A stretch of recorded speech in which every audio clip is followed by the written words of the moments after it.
Hi friends, good morning.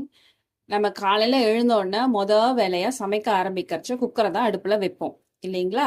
இது வைக்கிறச்ச இதில் விசில்ல இருந்து எக்ஸஸ் வாட்டர் வந்து லீக் ஆகும். இது வந்து பெரிய தலைவலி. இதை எப்படி நம்ம ஈஸியாக ஓவர் கம் பண்ணலாம் அப்படின்றத நம்ம பார்க்க போகிறோம்.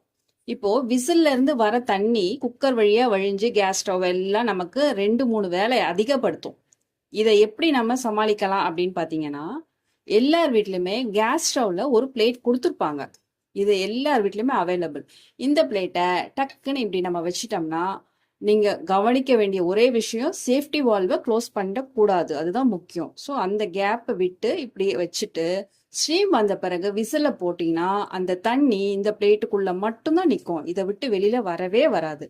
நமக்கு வாஷ் பண்றது, கிளீன் பண்றதுக்கு ரொம்ப யூஸ்ஃபுல்லா இருக்கும். இந்த ட்ரிப்பை ட்ரை பண்ணுங்க. Thank you friends.